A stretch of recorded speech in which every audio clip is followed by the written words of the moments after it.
Hello students, चलिए आज हम आपकी इंग्लिश क्लास के साथ फिर से उपस्थित हुए हैं। तो आइए देखिए, आज हम इंग्लिश के संदर्भ में, इंग्लिश ग्रामर के संदर्भ में आज हम जो बात करने वाले हैं वो टेंस के संबंध में करेंगे।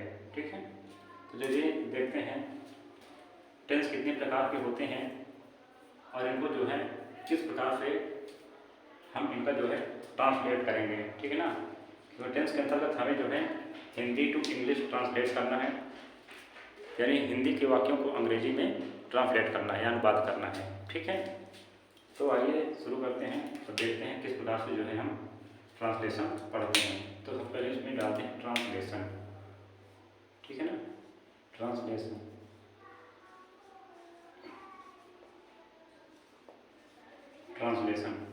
ट्रांसलेशन आपका जो है ये यूपी बोर्ड में एक अहम भूमिका निभाएगा। तो आइए सब लोग जो है इसको स्टार्ट करते हैं, किस प्रकार से हमें ट्रांसलेशन खत्म करना है अब बड़ी सरलता से। ठीक है, तो इसको हम सरल विधियों से सीखेंगे किस प्रकार से जो है ट्रांसलेशन बनाएंगे। तो जो बच्चे बना लेते हैं वो भी, और जो नहीं बना पाते हैं वो भी, सभी लोग जो है इसमें विशेष रूप से ध्यान देंगे। ठीक है, तो देखते हैं ट्रांसलेशन हम कैसे करना है। तो पहले हमें जो है ट्रांसलेशन करने से पहले हमें इनके कानों का अनुभव होना चाहिए, समय का अनुभव होना चाहिए, है ना, कि किस समय में किस प्रकार से जो है इनका परिवर्तन किया जाएगा। चलिए सबसे शुरू करते हैं ट्रांसलेशन में। टेंस जानना है, क्या जानना है? टेंस। ट्रांसलेट करने के लिए हमें टेंस का ज्ञान होना आवश्यक है। टेंस का मतलब होता है काल। क्या होता है? टेंस का अर्थ होता है काल से, काल का अर्थ होता है समय। क्या होता है? समय। ये तो चलिए देखते हैं टेंस होते कितने प्रकार के हैं। तो सब लोग जो है इसको अपनी अपनी कॉपी में लिखते चलेंगे। तो टेंस जो होते हैं काल, तो काल समय, यानी समय कितने प्रकार के होते हैं? तो समय 3 प्रकार के होते हैं। पहला कौन सा होता है? Present, present tense, present tense. दूसरा होता है पास्ट टेंस। क्या होता है? Past tense, past tense. तीसरा होता है future tense, future tense. Present tense को हम हिंदी में क्या कहते हैं? वर्तमान काल। क्या कहते हैं? वर्तमान काल। दूसरा है पास्ट टेंस, जिसको बोलते हैं भूतकाल। तीसरा है भविष्यकाल। ठीक है, समय 3 प्रकार के होते हैं ये मुख्य रूप से। ठीक है, एक समय जो कल का गुजर गया, एक आज का, और एक कल आने वाला समय। ठीक है, ये 3 दिन जो हैं मुख्य होते हैं। तो चलिए इन्हीं टेंसों को जो है किस प्रकार से हम हिंदी से इंग्लिश में ट्रांसलेट करेंगे वो देखना है आपको। ठीक है, तो कुछ रूल हैं, कुछ नियम हैं, तो हम उनको जो है एक एक करके बताएंगे और आपको उन नियमों का पालन करते हुए हिंदी से अंग्रेजी में ट्रांसलेट करना होगा। ठीक है, तो ये देखते हैं ये सभी टेंस, यानी प्रेजेंट टेंस, पास्ट टेंस और फ्यूचर टेंस, इनको 4-4 भागों में भी डिवाइड किया गया है। तो चलिए पहले इसको बांटते हैं 4 भाग में, 1 2 3 4। फिर इसको भी डिवाइड करना है आपको।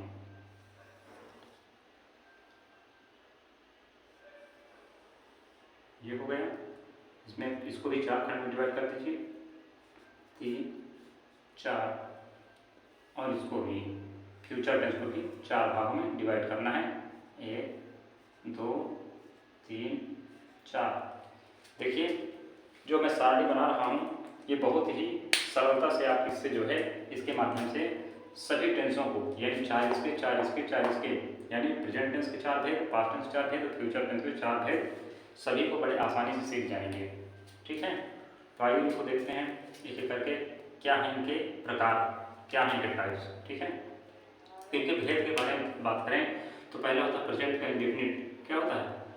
प्रेजेंट, पी का मतलब प्रेजेंट है। ठीक है ना, मैं PRE लिख देता हूँ, present PRESENT, present indefinite, present indefinite tense. फिर है प्रेजेंट कंटिन्यूअस टेंस। अब दोबारा पी बनाएंगे, सभी प्रेजेंट के हैं, ठीक है ना। यहाँ प्रेजेंट लिखा हुआ है, ये सब प्रेजेंट के भेद हैं। यहाँ जो है वो सब पास्ट के भेद होंगे, और जो यहाँ पे सब लिखे गए हैं वो फ्यूचर के भेद होंगे, ठीक है। तो चलिए मैं एक बार लिख दिया हूँ। तो प्रेजेंट इंडेफिनिट हो गया, प्रेजेंट कंटिन्यूअस,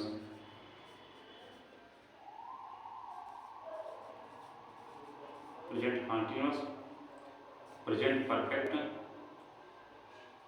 प्रेजेंट परफेक्ट लिखिए, प्रेजेंट परफेक्ट। और चौथा हो जाएगा present perfect continuous tense, present perfect continuous tense, continuous, ठीक है ना। ये मैं लिख नहीं रहा हूँ कंटिन्यूअस पूरा, लेकिन आपको लिखना है कंटिन्यूअस टेंस, क्योंकि पूरा नहीं आ पाएगा, ठीक है ना। Present perfect continuous tense.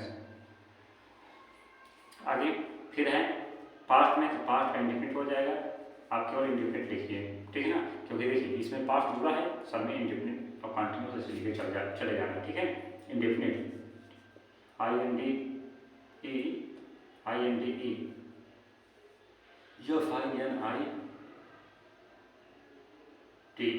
Indefinite, indefinite tense. Tense भी लगा प्रेजेंट टेंस, तो यानी प्रेजेंट का एक वो पास्ट का इंडेफिनिट टेंस हो गया, ये पास्ट का कंटिन्यूअस हो जाएगा। पास्ट यहाँ लिखा हुआ है ना, बार बार मैं पास्ट नहीं लिखना चाहता हूँ। Continuous, CONTINUOUS, continuous tense. ये है पास्ट का परफेक्ट, क्या हो जाएगा, पास्ट परफेक्ट टेंस। सब में आप पास्ट जोड़ते जाएंगे, इसमें भी PAST जोड़ना शुरू में, इसमें भी PAST जोड़ना है, इसमें भी PAST जोड़ना होगा, ठीक है। पास्ट परफेक्ट, ये हो जाएगा पास्ट परफेक्ट कंटिन्यूअस टेंस,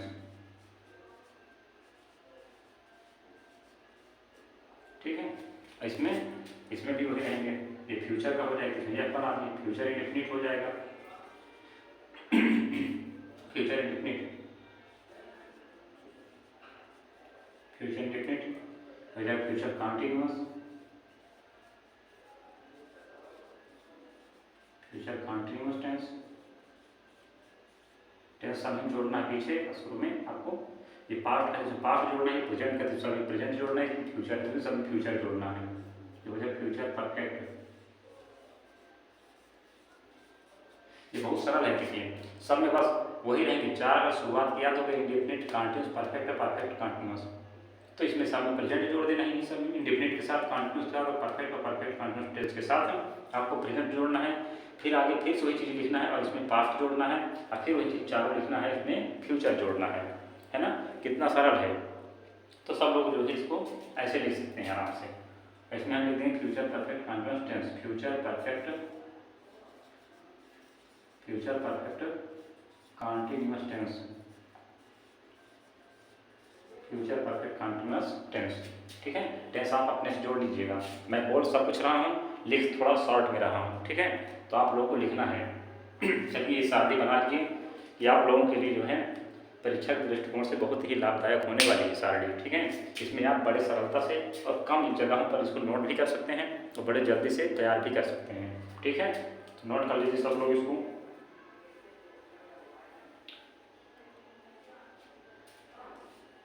चलिए इरेज करते हैं। अब हम एक एक टेंस का ध्यान करेंगे और किस प्रकार से प्रोनाउंसिएशन चेंज करेंगे, सबसे पहले याद होना जरूरी है, ठीक है। सारणी याद होना जरूरी है। फिर हम एक एक उठाएंगे और उनकी पहचान बताएंगे कि किस टेंस की कौन सी पहचान होती है। इंडेफिनिट की पहचान होगी, सहायक क्रियाएँ क्या होंगी, और इसमें किस प्रकार से वर्ब में जैसे एफ लगाएंगे, या वर्ब की थर्ड फॉर्म लगाएंगे, या वर्ब की सेकंड फॉर्म लगाएंगे, वो हम एक एक टेंस को जो है क्लियर करते चलेंगे। तो चलिए इसको नोट करिए और मैं आगे जो है इसको इरेज करके पढ़ता हूँ, ठीक है।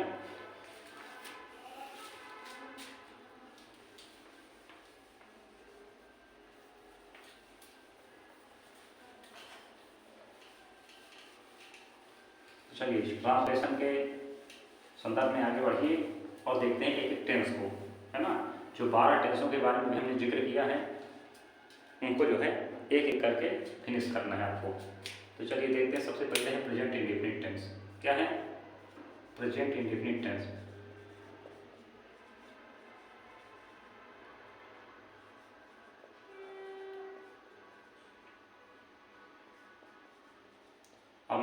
है इसको पूरा पूरा लिखूँगा, मैं शॉर्ट में लिखने का प्रयास नहीं करूँगा क्योंकि आप कहीं जो है गलती ना करें, फिर मैं पूरा पूरा अब लिख पाऊँगा यहाँ से।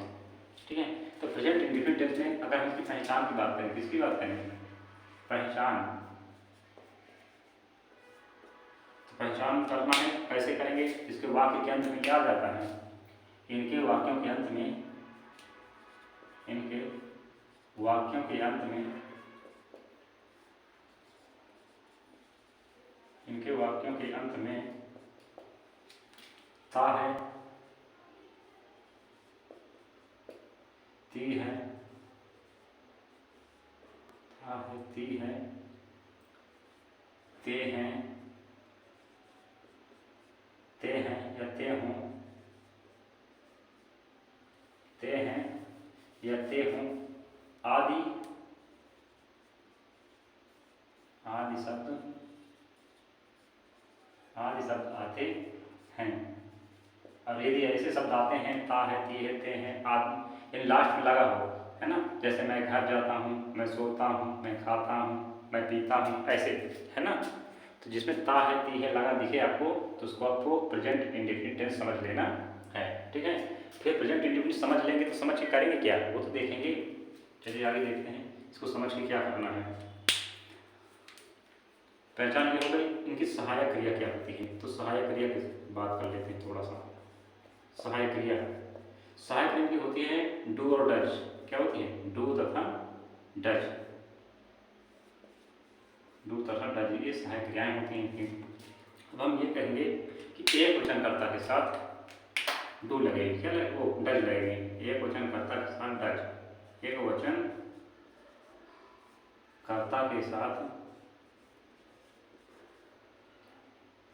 डज का प्रयोग करते हैं, इसका प्रयोग करते हैं डज का तथा बहुवचन कर्ता के साथ,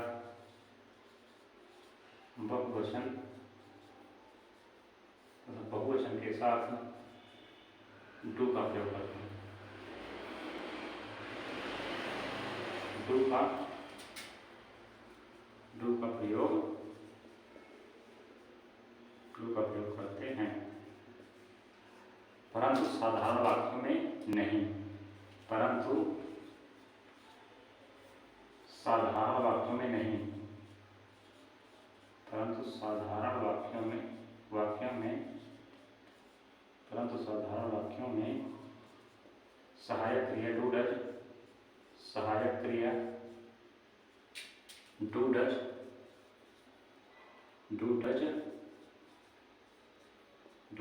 नहीं लगाते हैं, नहीं लगाते हैं।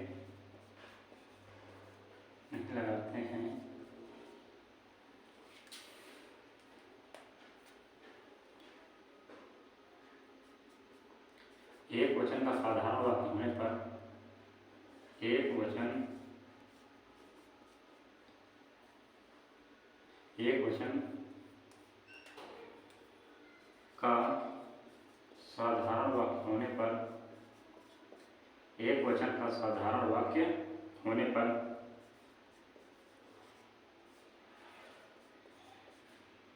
साधारण वाक्य होने पर वर्ब प्लस यस या ईएस का प्रयोग करते हैं, प्रयोग करते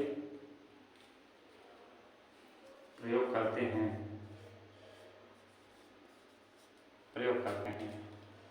जबकि बहुवचन कर्ता के साथ यस या ईएस एवं सहायक दोनों नहीं लगाते हैं, जबकि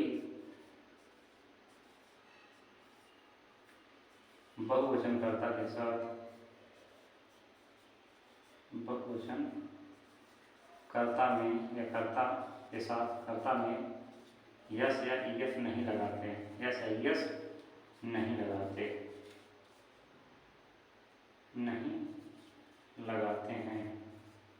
ना ही, देखिए इसमें ना तो यस या ईएस लगाते हैं और ना ही सहायक क्रिया लगाते हैं।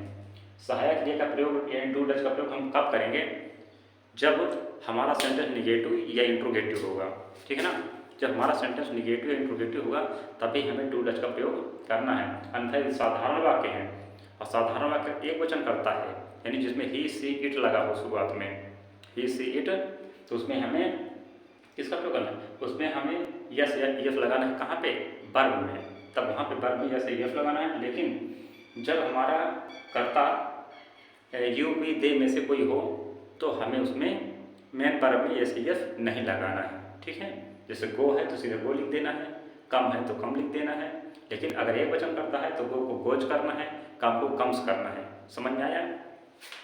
ठीक, चलिए इस नियम को नोट कीजिए। और यहीं पे जब आपके सेंटेंस निगेटिव हो जाए, नहीं वाले आ जाए या तो क्या वाले आ जाए, तो वहाँ पे निश्चित रूप से सहायक क्रिया लगाएंगे। ठीक है, तब वर्ब में यस यस नहीं लगाएंगे। जब सहायक क्रिया का प्रयोग करेंगे तो वर्ब में यस यस नहीं लगाएंगे, चाहे वाक्य साधारण हो, चाहे तो वाक्य मतलब साधारण वाक्य, चाहे एक वचन करता हो, चाहे तो बहुवचन करता हो। ठीक है, तो ये चीज़ जरूर याद रखिएगा। बाकी जो है जैसे हम एग्जाम्पल सॉल्व कराएंगे ताकि फूल को पढ़ेंगे और एग्जाम्पल हल करेंगे तो बड़ी ही सरलता से आप ट्रांसलेशन कर लेंगे। ठीक है, चलिए इसमें आज हम जो है प्रेजेंट इंडेफिनिट टेंस के कुछ एक्सरसाइज करते हैं, जिसमें से साधारण भी करेंगे और निगेटिव और इंट्रोगेटिव भी करेंगे। ठीक है, तो सब लोग जो है क्लास में बने रहिएगा, पूरी देख के ख़त्म करके ही जो है आगे बढ़ना। क्लास को कोई स्किप नहीं करेगा, नहीं तो आप लोगों को काफ़ी समस्याएं होंगी ट्रांसलेट करने में। ठीक है, और ट्रांसलेट कम से कम आपके यूपी बोर्ड में 7 से 8 नंबर के आ जाते हैं, जो आपके लिए बहुत ही लाभदायक होंगे। ठीक है, जो आपके लिए परसेंटेज बनाएंगे। अगर आप ऐसे ही छोड़ते चले गए बड़े बड़े क्वेश्चनों को तो कहीं ना कहीं आप जो है मात खा जाओगे। ठीक है, चलिए एग्जाम्पल देखते हैं सीधे से। एग्जाम्पल में जैसे मैं लिखता हूँ सीधे सीधे सरल सरल वाक्य, राम जाता है। अब बताइए सिंपल है कि निगेटिव है, तो आप कहेंगे सर एकदम सिंपल है। ये क्या कहेंगे कि एकदम सिंपल सेंटेंस है। ठीक है, अब हम इसी का जो है निगेटिव भी बनाएंगे, इसका इंट्रोगेटिव भी बनाएंगे। फिर एक तरफ जो है हम या का एक वचन कर्ता के वाक्य हैं, इधर हम बहुवचन कर्ता के लिए जैसे हम जाते हैं। देखिए ये एक वचन है, ये बहुवचन है, ये फर्स्ट कह देते हैं, इसको सेकंड कर देते हैं। तो इधर जितने जो सेंटेंस लिखे हम बहुवचन भी लिखेंगे, बहुवचन के इधर निगेटिव होगा इंट्रोगेटिव होगा, एक वचन का निगेटिव इंट्रोगेटिव होगा। देखते हैं दोनों में क्या फर्क है। ठीक है, हम जाते हैं तो चलिए देखते हैं तो क्या बन जाएगा। ये राम की स्पेलिंग क्या होती है, राम है ना। तो बनाने का जो तरीका होता है क्या होता है, सबसे पहले हम सब्जेक्ट बनाते हैं। ठीक है ना, इसके बाद फिर हम सहायक क्रिया की ओर जाते हैं। अगर इसमें सहायक क्रिया लगाई जाए तो सहायक क्रिया की बनाएंगे, यदि हम सिंपल सेंटेंस सहायक क्रिया नहीं लगाते तो सीधे हमें वर्ब लगाना होगा। ठीक है, तो ये देखते हैं राम, अब इसमें सहायक क्रिया का प्रयोग नहीं करेंगे। हमने बताया सिंपल सेंटेंस होगा तो चाहे एक वचन का हो चाहे बहुवचन का हो, सहायक क्रिया दोनों नहीं लगेगी। ठीक है, तो राम और सीधे गो मीन्स क्या होता है, जाना, गो। अब गो में देखिए सिंपल सेंटेंस का एक वचन करता है, तो इसमें हम क्या कहे थे कि ई एस, आपको यस या ई एस जोड़ना है। तो जहाँ ओ होता है लास्ट में, हम उसमें यस नहीं बल्कि ई एस जोड़ते हैं। ठीक है ना, क्या लास्ट में आता है, जैसे गो में गो हो गया, या यहाँ पे ओ आ जाए, या तो सी एच आ जाए, है ना, या तो एस एच आ जाए, या तो यस आ जाए, या डबल एस आ जाए, तो उसमें हम ई एफ लगाते हैं। तो राम गोज बन गया। अब यही देखिए तो बी, अब इसमें कहीं बी गोज, तो बी गोज नहीं होगा। हमने बताया था कि जब सेंटेंस हमारा कैसा होगा, जब सेंटेंस हमारा बहुवचन कर्ता का होगा तो उसमें केवल बार आपको लिख देना है बस। ये देखिए उसमें जैसे यस नहीं लगेगा कि वो है बहुवचन कर्ता, एक वचन करता होता तो ऐसे यफ लग जाता कुछ ना कुछ, तो ये बन जाएगा बी गो। ठीक है, जैसे मैं कहूँ राम पत्र लिखता है, सीता पत्र लिखती है, सीता पत्र लिखती है।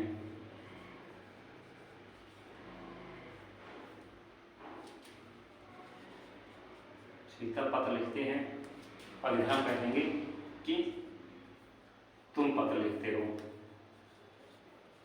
तुम पत्र लिखते हैं। चलिए इसको हम ना बना के पहले हम इसका क्या बना, चलिए इसी को हम निगेटिव इंट्रोगेटिव दिखा देंगे। ठीक है, सीता पत्र लिखती है, सीता पत्र लिखती है।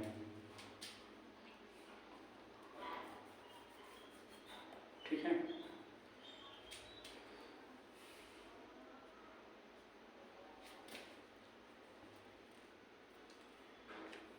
सीता पत्र लिखती है, तुम पत्र लिखते हो। चलिए ट्रांसलेट करेंगे। तो सीता की अंग्रेजी बना दी Sita, S double E T A, S double E T A, Sita. अब वर्ब क्या है, लिखना, तो राइट लिख लीजिए, W R I T E, W R I T E, write. इसमें यस लगा दीजिए, क्या बन जाएगा, राइट्स। आप क्या लिखती है, पत्र लिखती है, ए लेटर, ए लेटर, ठीक है। अब इसमें, तो इसमें देखिए राइट्स लगा हुआ, लेकिन ये बहुवचन है तो इसमें जैसे यस नहीं लगेगा, तो यू राइट बन जाएगा। क्या बन जाएगा, U W R I T ई। देखिए इसमें यस तो नहीं लगा कहीं, इसमें यस लगा है। अब क्यों लगा है, ये एक वचन है इसमें लगा है, ये बहुवचन है तो उसमें नहीं लगा। हमने बताया था जिसमें बहुवचन होगा उसमें यस यस नहीं लगेगा। कहाँ पे, वर्ब में। और जो एक वचन है उसकी वर्ब में यस यस लगेगा, ठीक है। अब ऐसा क्यों होता है कि वर्ब का रूल होता है कि वर्ब जो होती है अपने फॉर्म में तो सदा बहुवचन में होती है। अगर हम वर्ब में हम जैसे यस लगाते हैं तो एक वचन बनती है, ठीक। अगर किसी नाउन में हम ऐसे यस लगाते हैं तो बहुवचन बनते हैं, जबकि वर्ब में ऐसे यस लगाते हैं तो वो एक वचन बनती है। तो राइट ए लेटर, लीजिए मैंने आपका कंफ्यूजन दूर कर दिया, ठीक है। अब अगर हम इसका निगेटिव बनाते हैं तो कैसे हो जाएगा, सीता पत्र नहीं लिखती है, क्या बन जाएगा, सीता पत्र नहीं लिखती है, नहीं लिखती है, नहीं लिखती है। तो देख लीजिए इसमें जिसमें नहीं शब्द आ जाता है वो हमारा सेंटेंस निगेटिव कहलाया करता है, ठीक है। इसमें नहीं शब्द आया है और इसमें लिख देते हैं तुम पत्र नहीं लिखते हो, तुम पत्र नहीं लिखते हो, तुम पत्र नहीं लिखते हो, नहीं लिखते हो। देख लीजिए तो कैसे बनाते हैं। अब हमने बताया था कि जब सेंटेंस निगेटिव होगा या तो इंट्रोगेटिव होगा तो वहाँ पे हम सहायक क्रिया का प्रयोग करेंगे और वर्ब की फर्स्ट फॉर्म का प्रयोग करेंगे और उसमें यस या यस नहीं लगाएंगे। तो आइए देखते हैं इसको क्या बनेंगे। सीता एक वचन है, डज नॉट, क्या लगा हुआ है, does not write a letter, ये बन गया। अब इसको बनाओगे, इसको क्या बनाओगे, ये बन जाएगा यू, ये अलग से है सेंटेंस, ठीक है, ये इधर का है, you do not write, you do not write a letter, ये बना लेटर स्पेलिंग बनेगा, you do not write a letter, LETTER, ठीक है, लेटर। अब इसी तरह आप प्रश्नवाचक भी बनाना चाहें तो प्रश्नवाचक भी आप आराम से बना सकते हैं, ठीक है। इतने से अलग है, उधर अलग है, ठीक। अगर इनका प्रश्नवाचक बनाना चाहें तो प्रश्नवाचक भी आप बना सकते हैं। जैसे इसका ये क्या सीता पत्र लिखती है ना, तो हम इसको एच करके प्रश्नवाचक बनाएंगे, ठीक। प्रश्नवाचक देखिए क्या अंतर है, ठीक। तो ये हो गया सिंपल यानी साधारण वाक्य और नकारात्मक वाक्य हो गए हैं। अब आपको बनाना क्या है, तो चलिए इसमें बनाते हैं प्रश्नवाचक। तो इसमें प्रश्नवाचक के लिए क्या लगा देते शुरू में, है ना, इसमें लगा दी क्या सीता पत्र लिखती है, और इसमें बना दी क्या तुम पत्र लिखते हो, ये लीजिए, ठीक। ये हो गया।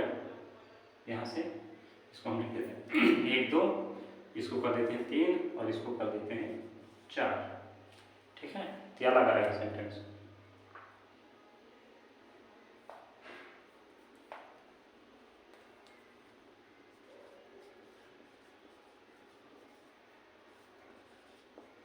लिखती है, इसमें लिख दीजिए 4 मिनट, ठीक है। तब बनाइए।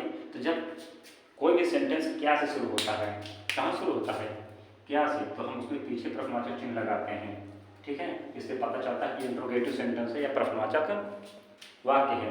अब प्रश्नवाचक वाक्य को जब भी हम बनाते हैं तो सदस्य सहायक क्रिया से प्रारंभ करते हैं। तो बताइए जिसमें ता है, ती है, आता है, वो कैसा सेंटेंस होता है, तो आप बताएंगे प्रेजेंट इंडेफिनिट टेंस होता है। और उस प्रेजेंट इंडेफिनिट टेंस में हम इसकी सहायक क्रिया से प्रारंभ करें तो क्या लगेगा, एक वचन कर्ता के साथ डज, तो डज लगा दीजिए, does Sita write a letter. अब इसमें कोई ऐसे एफ लगाने की जरूरत नहीं क्योंकि सहायक क्रिया लग रही है, राइट ए लेटर। जिसको समझ में ना आए कमेंट करके पूछ सकता है, ठीक है। इसी प्रकार से इसको बनाते हैं तो इसमें ये भी शुरू होगा, ये बहुवचन है तो डू से शुरू होगा। कहाँ शुरू होगा? डू, फिर इसके बाद करता you, do you write a letter. चलिए, जिसको समझ में ना आ रहा हो पूछेगा, कमेंट करेगा।